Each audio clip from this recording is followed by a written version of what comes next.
Halo sahabat semua, Assalamualaikum warahmatullahi wabarakatuh. Kembali lagi dengan Fidria. Hari ini Fidria akan memperkenalkan teori cuplikan atau sampling yang merupakan materi dari mata kuliah Statistik Ekonomi. Pada kesempatan kali ini kita akan melihat implementasi dari teori cuplikan ini, yaitu cara menghitung probabilitas distribusi normal.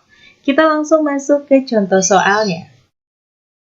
Misalkan rata-rata nilai ujian statistik sebuah kelas yang besar adalah 72 dan simpangan bakunya adalah 9.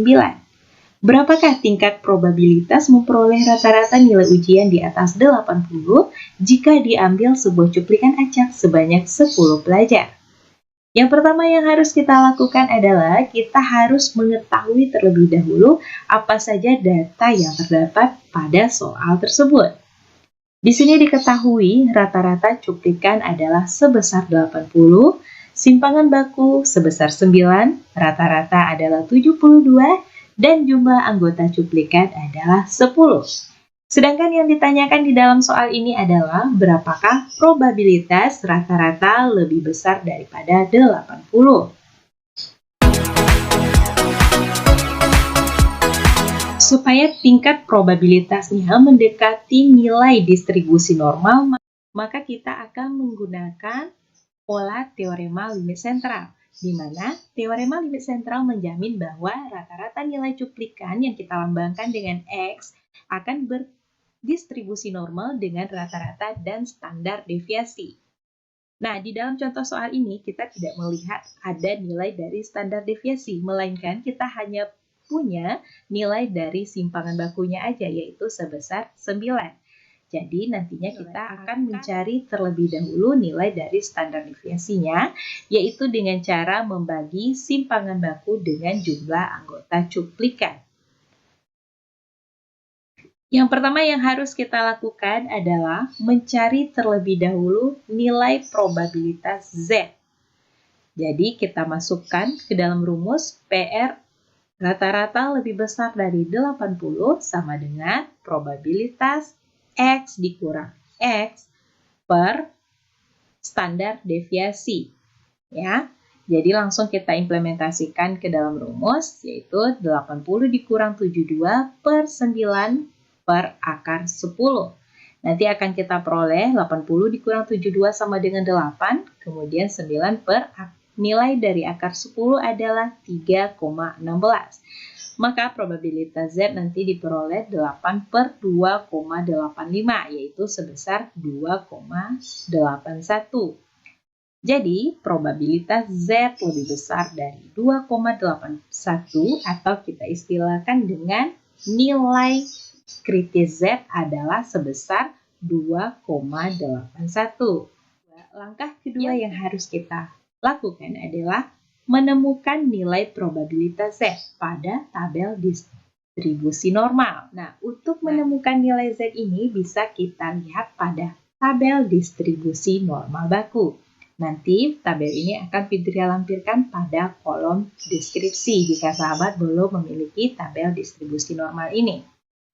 Bagi sahabat yang belum tahu gimana sih cara mencari nilai probabilitas Z pada tabel distribusi normal tersebut, caranya adalah Z sama dengan 2,81. Jika kita desimalkan, maka dia terdiri dari 2,8 ditambah 0,01. Ya, sekarang kita langsung lihat implementasinya ke dalam tabel distribusi Z. Nah, ini dia tabel distribusi Z.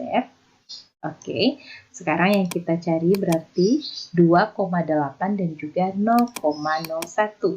Jadi 2,8 kita cari kita geser posisi T ke bagian bawah, yaitu 2,8 dan 0,01, yaitu di sini posisinya ya.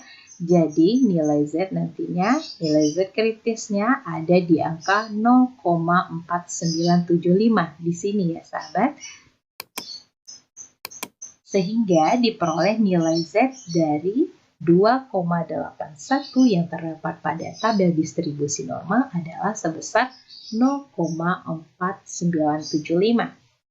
Sekarang langkah yang terakhir adalah menghitung nilai probabilitas rata-rata di atas 80 atau PR X lebih besar daripada 80. Berdasarkan tabel distribusi normal tadi, sahabat bisa melihat bahwa nanti kurvanya akan berbentuk simetris seperti ini ya. Nah, sekarang kita implementasikan ke dalam soal. Jadi, kurva simetris ini memperlihatkan nilai utuh dari keseluruhan kurva ini adalah 100%. Nilai sebelah kiri kurva ini adalah 50% atau 0,5 dan sebelah kanannya juga 50% atau 0,5. Berdasarkan tabel distribusi normal Z tadi ya, kita tahu bahwa nilai Z yang tadi kita peroleh sebesar 0,4975 berada di daerah kuning ini ya. Sementara nilai probabilitas atau tingkat kemungkinan yang akan kita cari berada di bagian sini. Caranya adalah dengan mengurangi total dari separuh kurva ini dikurangi dengan nilai probabilitas Z yang tadi kita peroleh. Jadi langsung kita kurangkan, yaitu 50% yang ini ya, atau 0,5 dikurang 0,4975. Maka diperoleh nilainya 0,025. Jadi berdasarkan perhitungan tersebut, maka akan kita peroleh probabilitas atau kemungkinan nilai rata-rata ujian statistik di atas 80 untuk kelas tersebut adalah sebesar 0,0025. Nah, jadi itulah penyelesaian soal untuk menghitung nilai probabilitas distribusi normal. Semoga penjelasan Fidria hari ini bisa dipahami, dan jika sahabat masih memiliki pertanyaan seputar materi ini atau punya request materi lainnya, silakan japri Fidria melalui kolom komentar. Sekian untuk hari ini, semoga bermanfaat. Assalamualaikum warahmatullahi wabarakatuh.